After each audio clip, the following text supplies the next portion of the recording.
Assalamualaikum warahmatullahi wabarakatuh.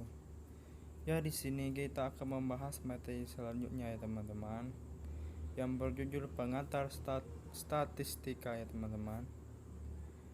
Di sini kita akan membahas apa itu statistika. Berikut penjelasannya. Statistika adalah sebuah ilmu yang mempelajari bagaimana cara merencanakan ya teman-teman, mengumpulkan, menganalisis, lalu menginterpretasikan dan akhirnya mempresentasikan data. Singkatnya, statistika adalah ilmu yang bersangkutan dengan suatu data. Istilah statistika berbeda dengan statistik ya teman-teman.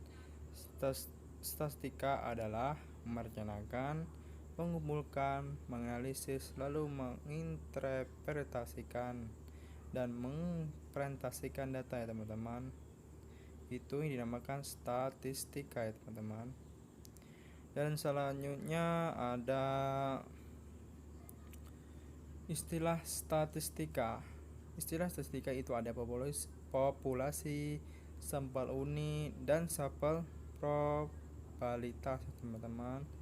Empat tersebut adalah istilah statistika ya teman-teman.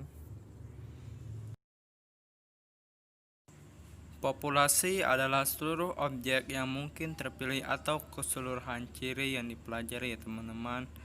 Nilai sebenarnya dari populasi. Sifat populasi disebut dengan parameter populasi, yang biasanya dilambangkan dengan huruf Yunani seperti mu, sigma, pi, dan rho, dan theta. Dan notasi biasanya digunakan untuk menyatakan parameter nilai tengah atau rata-rata populasi teman-teman. Digunakan untuk menyatakan simpangan baku atau standar deviasi populasi. Digunakan untuk menyatakan proporsi populasi. Digunakan untuk menyatakan korelasi dua populasi ya teman-teman. Itulah arti dari populasi dan sifat-sifat populasi. Dan selanjutnya ada sampel. Sampel adalah bagian populasi yang digunakan untuk menduga nilai parameter populasi. Nilai yang diperoleh dari contoh disebut dengan statistik. Mengapa mengambil sampel ya teman-teman? Keterbatasan sumber daya atau waktu, tenaga, biaya, dan sebagainya mungkin akan berakibat pada kita, sehingga kita tidak dapat memperoleh data populasi. Lebih jauh, tidak dapat menghitung nilai parameter populasi. Nah, untuk menentukan populasi, kita teman-temannya harus mengumpulkan sampel ya teman-teman, supaya bisa menduga hasil nilai parameter populasi teman-teman. Dan selanjutnya ada statistika menurut fungsinya, yaitu ada statistika deskriptif dan statistika preferensi. Dan selanjutnya kita akan membahas apa pengertian dari statistika deskriptif dan statistika inferensi ya teman-teman. Berikut penjelasannya.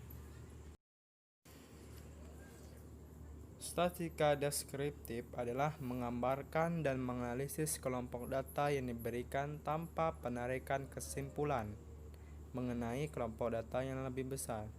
Itulah pengertian statistika deskriptif ya teman-teman, menggambarkan dan menganalisis kelompok data yang diberikan tanpa penarikan kesimpulan ya teman-teman, mengenai kelompok data yang lebih besar ya teman-teman. Mohon teman-teman bisa memahaminya ya.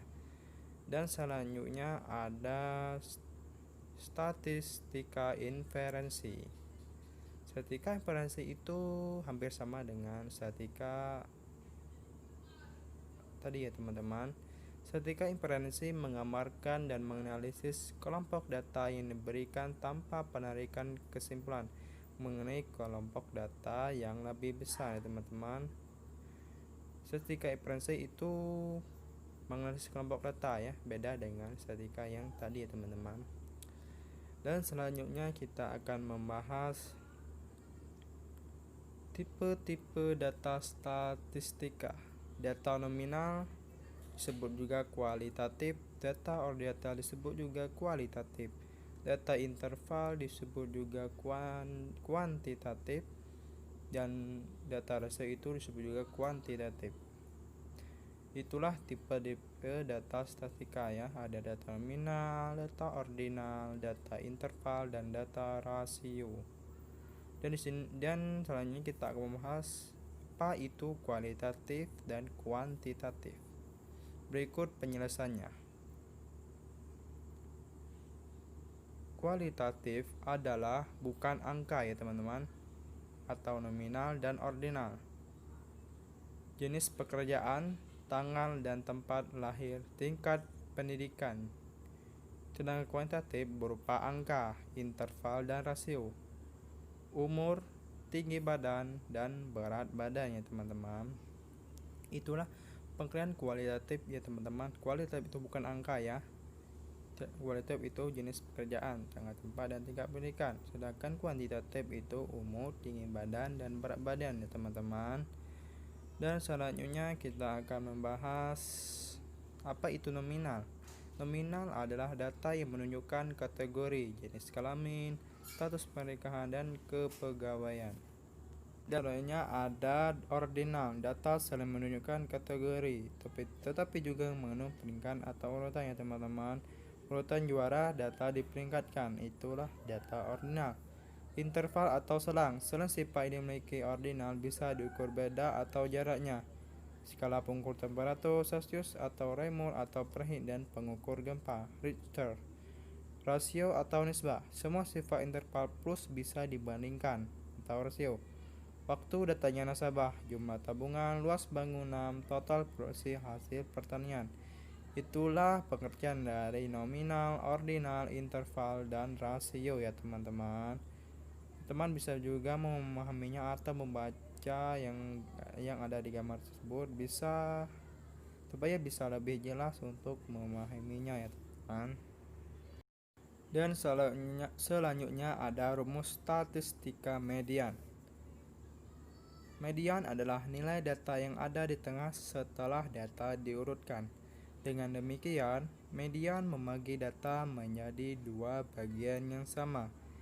Median atau rata-rata dilambangkan oleh saya ya teman-teman. Dan selanjutnya ada contoh soal. Hasil dari area belajar matematika dari beberapa siswa adalah 8, 10, 4, 5, 7, 3, 3, 9, 8, 7, 10, 8, 5. Itu contoh soal dari median. Median data adalah, ayo teman-teman dijawab. Tahu kan median data adalah rata-rata ya teman-teman yang telah diurutkan ya. Ayo apa jawabannya teman-teman? Dan jawabannya adalah median adalah rata-rata data setelah diurutkan sehingga data di atas jadi 3, 4, 5, 5, 7, 7, 8, 8, 8, 8, 8, 9, 9, 10, 10. Media data 6 plus data 7 dibagi 2 sama dengan 7 tambah 8 dibagi 2 sama dengan 7,5. Itulah jawabannya teman-teman. Maaf bila kurang jelas teman-teman. Teman-teman bisa memahaminya apa yang saya jelaskan ya. Ya, sudah selesai sudah materi kita ini yang berjudul statistika ya teman-teman. Mohon maaf bila penjelasannya saya kurang jelas ya teman-teman. Mohon maaf bila ada yang salah. Kepada Allah saya mohon ampun ya teman-teman. Saya akhiri, wassalamualaikum warahmatullahi wabarakatuh. Salam sejahtera ya teman-teman.